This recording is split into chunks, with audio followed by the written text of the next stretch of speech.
Well, divisions and conflict among some members of the West Virginia University Board of Governors, they were made very apparent during that meeting today. From transparency and conflict of interest issues to political interference. Anna Saunders, she tells us the fragments within the board were a theme throughout. Anna? Well, that's right. WVU President Gordon Gee, who will be leaving the university at the end of this month, said during the meeting that for the first time since he's been at WVU, there are divisions on the Board of Governors. A lot of that coming to the forefront during today's meeting, especially as they elected a new chair for the board.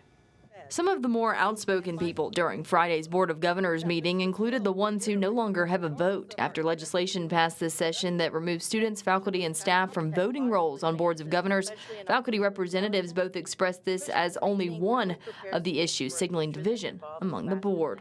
Though the bill changing the status of faculty, staff, and student representatives, HB 3279, is now history, I do remain curious as to who the original author was and who delivered the bill initially to Speaker Hanshaw. I certainly hope that the rumor is not true that this is one of the people around this table. TAC seemingly referring to Bray Carrey, a Charleston businessman who was once a senior advisor to Jim Justice before being placed on the Board of Governors by him in 2021. According to recent reports from Metro News, Carrey has been at the center of the divisions among the board that go back to the WVU presidential search this year.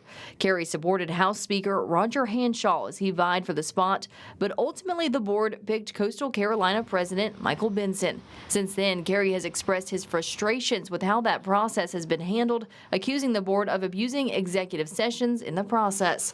These accusations were dismissed by several during the meeting today, arguing that this was a power grab coupled with a retaliation move with the legislation that stripped voting power away from the faculty, staff, and students, not just at WVU, but across the state. The claim that the current leadership and board abused executive session is false.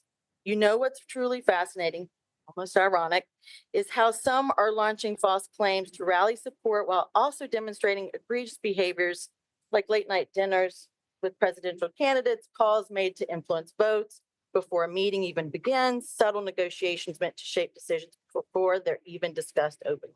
This playing out in officer elections, too, as the board voted 9-6 to make diversified energy head and one-year BOG member Rusty Hudson the new chair instead of current chair Rick Pill, an attorney from Martinsburg and a 7-year member. TAC, who supported Pill, said the nomination of Hudson, who had support from 9 members, including Carrey, was an elephant in the living room and a move she predicted earlier in the meeting. But this afternoon, you will likely see a significant challenge to that process, with nominations being made for members not on the nominating committee's recommended slate, or for members with as little as 1 year of experience on the board.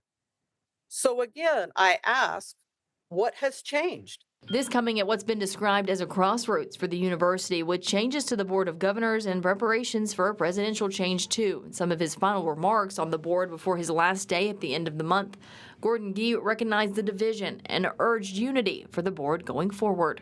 Divisions are unhealthy. When there's a fragile time in the country and there's divisions nationally and divisions on the board, and particularly an institution that is trying to make certain that it leads rather than follows, cannot have those kinds of divisions. And so I make a plea to all of you today to think about the fact that the university is more important to you. Now, with 3 other members with terms ending this year, including Carrey, Governor Morrisey could have more influence over who serves on the board going forward. Carrey did not speak during today's meeting, and my call to him afterward for comment has not been returned. Live in the studio, Anna Saunders, Eyewitness News.